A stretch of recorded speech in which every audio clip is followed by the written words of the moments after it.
Coming up on Retiring Well with Michael Reese. So as you can see, life insurance can be designed a lot of ways to do a lot of things in today's world. To them, that's a great asset class to own. If you're done with it, you don't need it anymore, sell it, and you might make a profit. You never know. How can we transition this IRA where it's 100% taxable to maybe a tax-free benefit? Retiring Well with Michael Reese, helping you make smart decisions with your money so you can live a better life. Today is the day you can take back control of your money. Retiring Well with Michael Reese, where we believe your best is yet to come.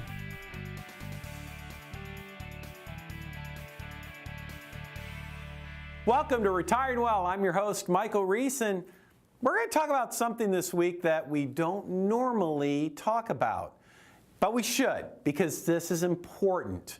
We're going to talk about the 5 reasons that life insurance may be a real good asset for you to hold during your retirement years. Yeah, that's right, you heard me right.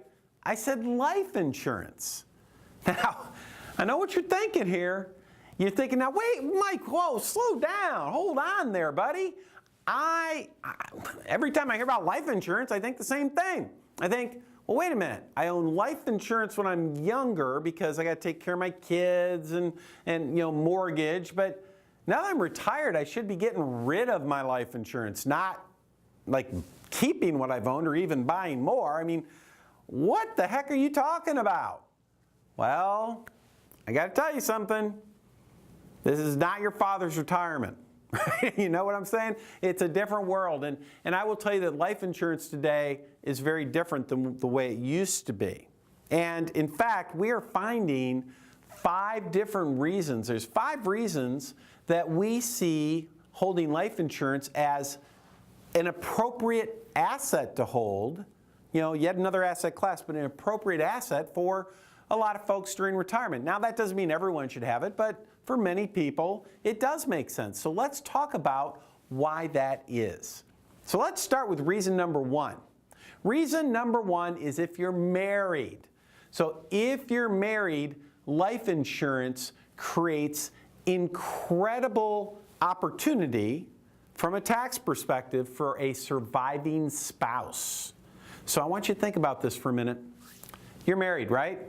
If you are, how do you file taxes? Well, you file something called married filing jointly. These are the best tax rates in the tax code. Married people get treated better in the tax code than literally anybody else. It is the best way to file taxes. Married filing jointly, best deal there is. But what happens when somebody dies? Well, the surviving spouse is no longer married, are they? They are now single. So they've gone from the best tax code to, well, many would argue is the worst way to file taxes, which is single. It's not the worst because trusts actually get a raw deal, but single's pretty bad. On top of that, so imagine the surviving spouse. We have income that has gone down because one Social Security check has gone away. Maybe a pension has gone away. So income has gone down, but the tax rates have gone up. That's not a very pretty picture.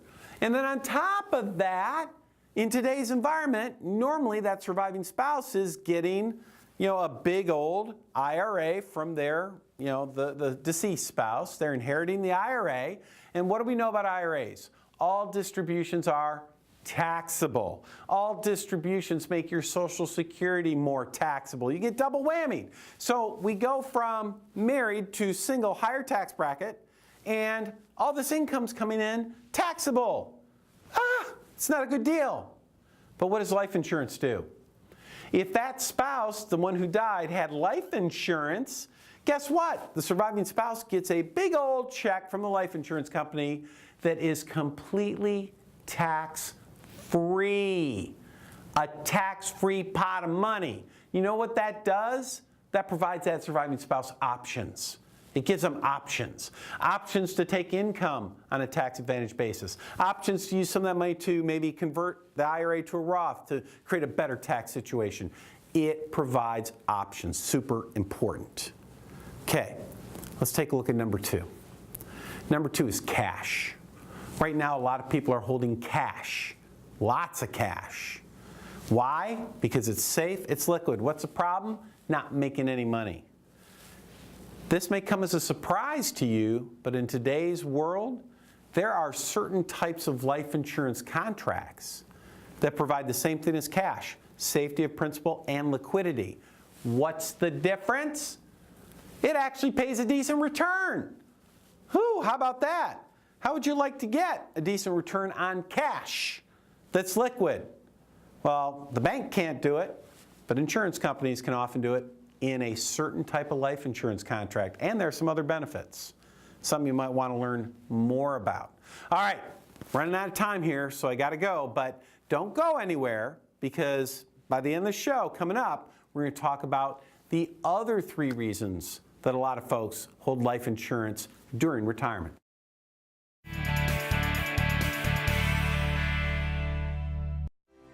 Centennial Wealth Advisory, your independent retirement planning specialists, now in 3 convenient locations in northern Michigan. 818 Red Drive in Traverse City, 3890 Charlevoix Avenue in Petoskey, and 3687 Old 27th South in Gaylord. Contact us at 888-608-5825 or visit send-wealth.com to schedule your no-obligation complete retirement review at any of our northern Michigan locations, Traverse City, Petoskey, or Gaylord. Centennial Wealth Advisory. Your best is yet to come.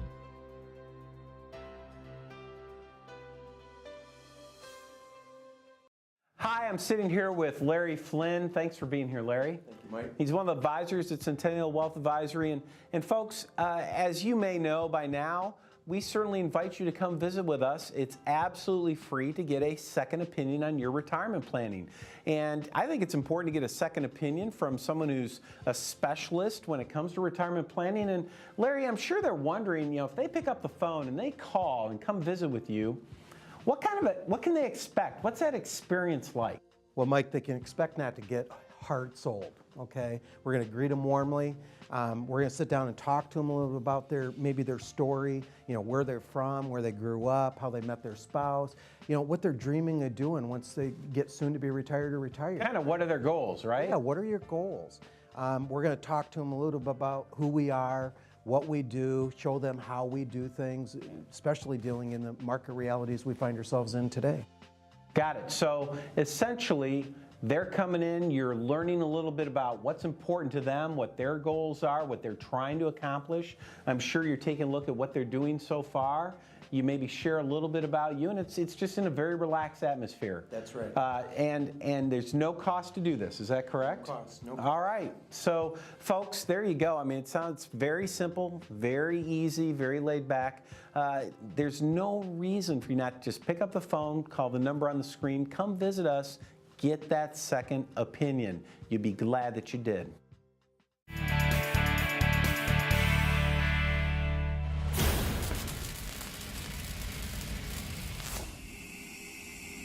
This week in Chalk Talk, we're talking about life insurance and the various uses of life insurance.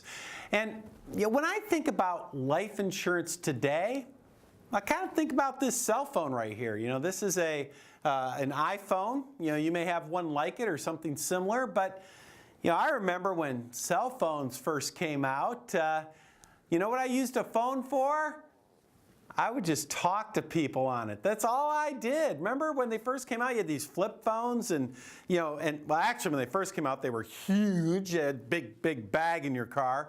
But then you had these flip phones but all you would do is talk on them. That's all there was. Well, how does that compare to today?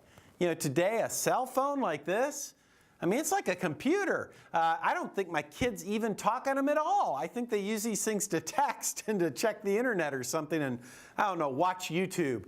In any event, in my hand now, I can talk, I can text someone, I can email, I can go online, I can watch video, I can listen to music.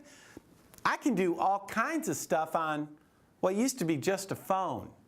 Well, guess what? Life insurance is really the same way. Life insurance, the way it used to work was, well, all it was for is to pay a death benefit to somebody. I mean, at the end of the day, that was pretty much it.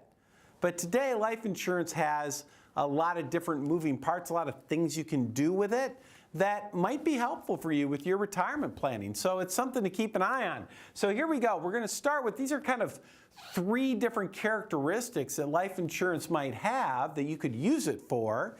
And you think about it like you remember on those old stereo systems that we used to have? Remember this was like, I don't know, 30 years ago now or something, where we'd have these stereo systems and we had the equalizer, and we had all these like gauges. We could say, oh, let's turn up the bass, and we would push up the bass dial. Or, oh, I want more treble or more, and you had all these dials you could kind of slide. There's sliders where you could slide them up or down depending on what you wanted. Well, that's kind of like what's going on here with life insurance. So I'm going to start off with death benefit. Sometimes during retirement, the whole focus of life insurance is just to provide a death benefit to maybe a surviving spouse, or maybe for some people they get this stuff called survivorship life insurance, where the purpose is to provide a death benefit to children, family members, or maybe even a charity. And so with life insurance today, you could have the death benefit, way up there. The whole purpose would be to create a big death benefit for you. Or in some cases, you intentionally lower the death benefit. I'll get to that one, in just a minute. Well, the second slider we can have out there is it's LTC, which stands for long-term care.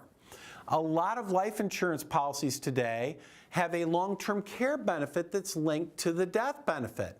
Sometimes the long-term care benefit is even larger than the death benefit. So you can buy life insurance to have lots and lots of long-term care benefits. Or, of course, something in between, or maybe something way low. Your choice. You can design it however you want. Or with help from someone that knows what they're doing, we can help design it for you. Might be a smarter way to do it. And then, of course, we have cash. There are people that use life insurance as an alternative asset class. And like banks and big corporations and executives and business owners, they'll use life insurance as an asset class. And what they're doing is they're trying to get as much cash as possible in their policy. They're looking to create like a super Roth IRA, a big tax-free pot of money. But then if you have a lot of cash, what are you doing? You're intentionally driving the death benefit way down. So you can design a life insurance policy to have small death benefit, big cash. But of course, if it has big death benefits and big long-term care, well, that might drive the cash component down. So as you can see, life insurance can be designed a lot of ways to do a lot of things in today's world. Just like a cell phone is no longer just a phone, life insurance is no longer just about the death benefit.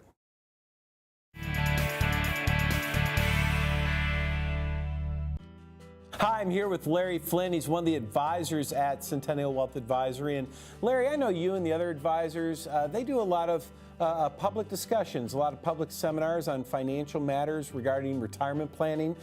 Can you share with our viewers a little bit more about, what do you talk about, and what kinds of topics can they expect to hear you speak on? Mike, we put on a 1-hour presentation, and I'll talk about a number of various topics, from taxes to the new fiduciary standard of care, just a number of things that we believe are critical in making somebody's retirement vision a reality. So this is all about getting them good information in today's world on a variety of retirement topics. That's right. Now, a lot of these events, I know these folks are out there watching us right now. I know what they're thinking. They're thinking, Larry, I've been to these before, and usually it's really nothing more than someone trying to sell me something. Can you maybe respond to people that think about that? Yeah, I'm really surprised by that. I hear that all the time. Hey, I went to these before. They hard sold me. They were trying to pressure me into making an appointment with them. That's not what we're about. just want to give them some good information. If they see something from the presentation that they might want to hear more about, then great, we'd love to meet with them. But we're not going to meet with somebody that doesn't want to meet with us. We're not going to hard sell them into having to come to our office. Yeah, why waste time chasing down people who don't want to talk to you anyway, right? Right. Well, that sounds great. So, Larry, I know you do these throughout all of northern Michigan. For those folks watching that think, hey, I'd like to attend that. Does it cost anything, by the way? No cost. So they're free. So they think, okay, it's free to go. I'd love to go, learn a little bit, maybe have a nice dinner. How do they find out more information, like when these events are and how to register? What do they need to do? Well, they can call the number they've been seeing on the screen during the program. Okay. They can visit the website, www.sen-wealth.com. All right. Yep. So website, phone number, either way, they can get all the information they need. Is that right? There you go. All right, there you go, folks. Sounds to me like it'd be worth your time to attend. You've got nothing to lose. And hey, maybe you'll find out some great information that helps you make your retirement better. Thanks, Larry.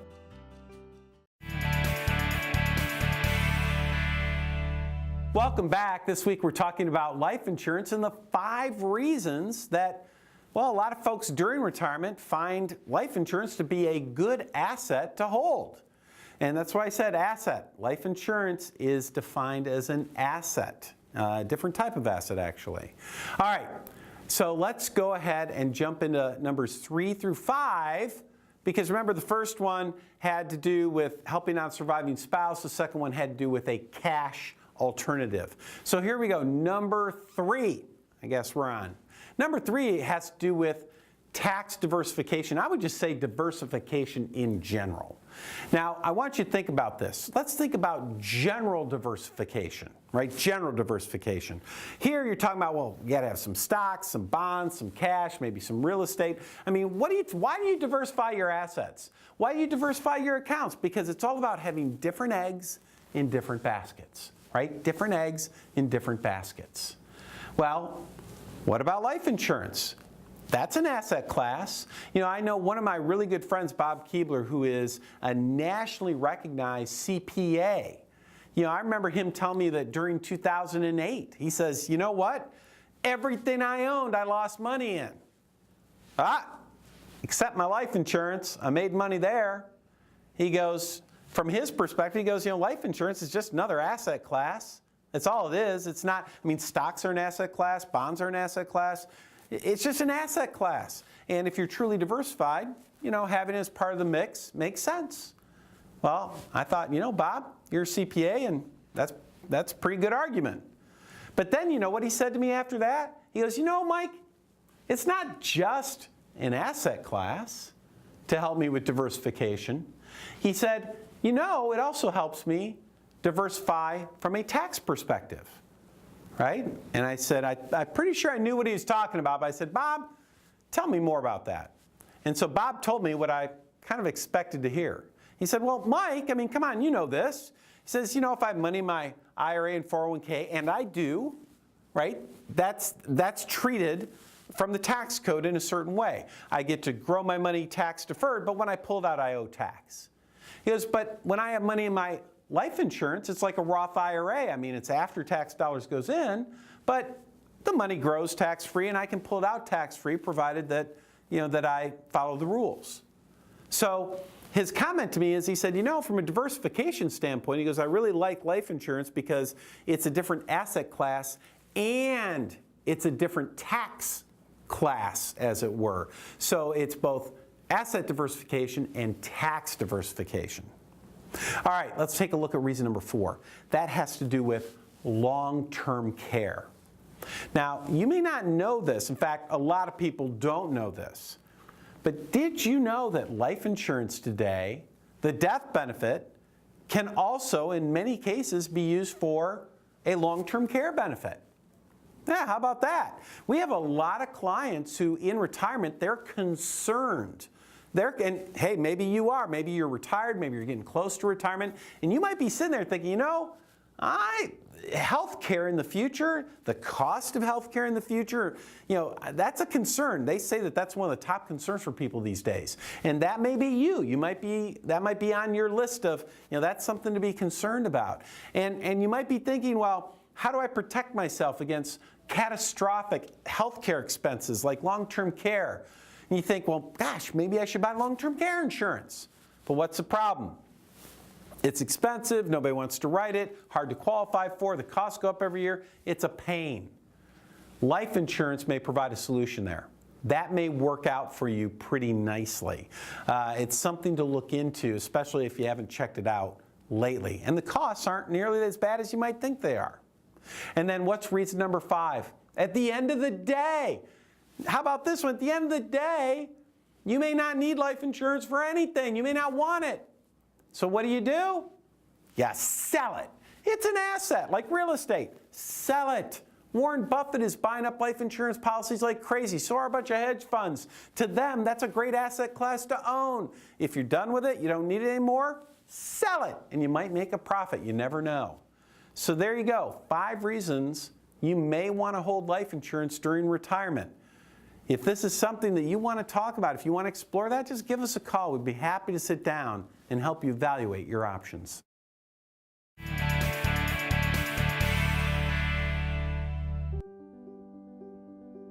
It's your retirement. How will you live it? How will you be remembered? Will you be able to take me on vacation? Will you be there for my ball games? Will you teach me your values? You'll be able to play with me. Oh, help me go to college. How will I remember you? Have the retirement you dream about. Contact us today.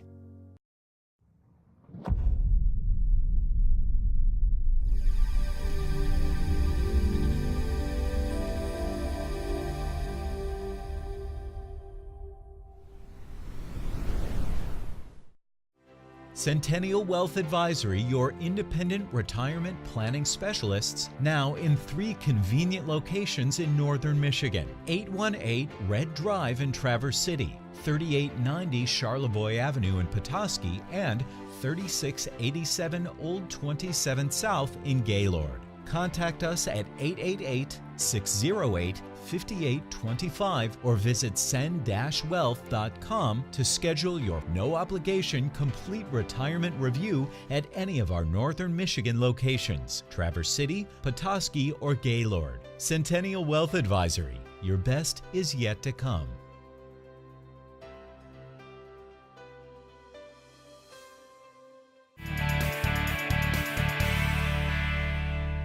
Thanks for coming back and joining us here this morning. And John Torbett with Art Canfield.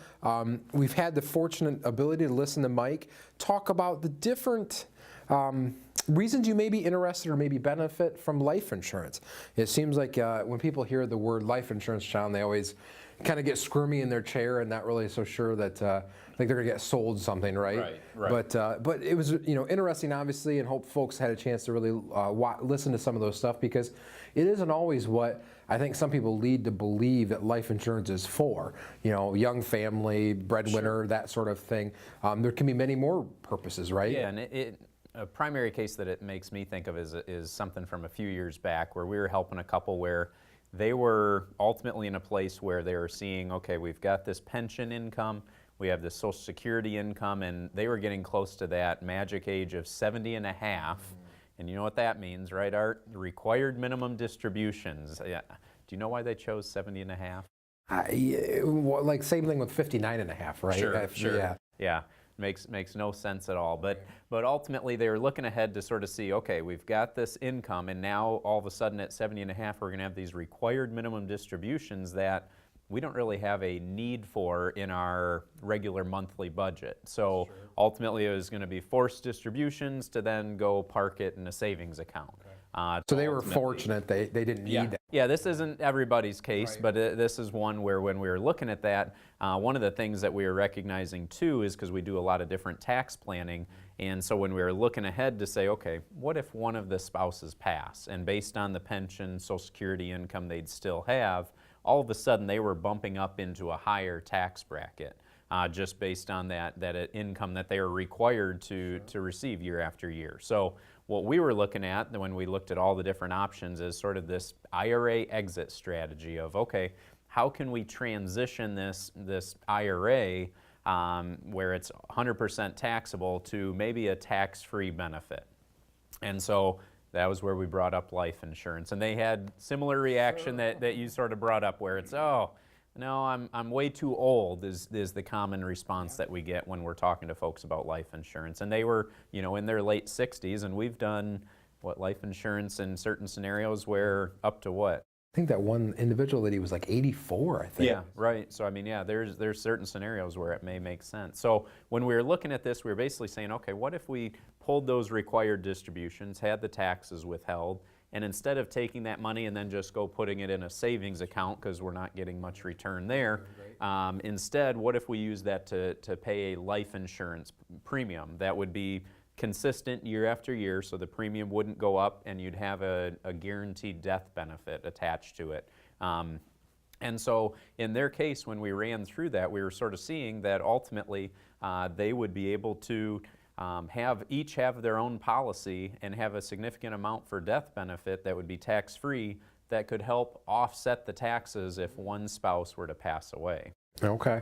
So what I hear you saying, and kind of recap that piece, is you weren't necessarily using the life insurance like I think a lot of people think of it as, is where, okay, if this person passed away, we're going to need this extra money.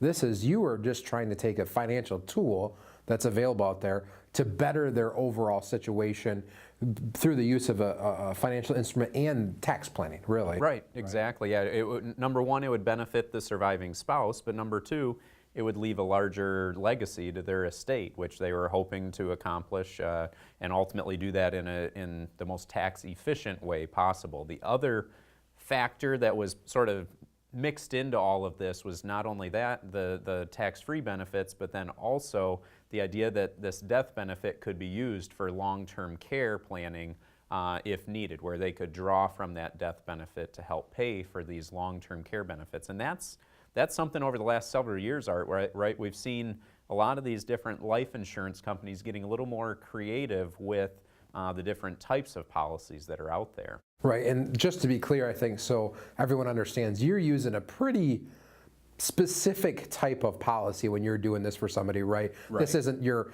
term insurance you see 1-800 whatever on TV. This is something you can't outlive and stuff like that, right? Yeah, you want to make sure you're talking to a professional that understands all the different options within life insurance. Gotcha. Yep. Well, thanks a lot, John.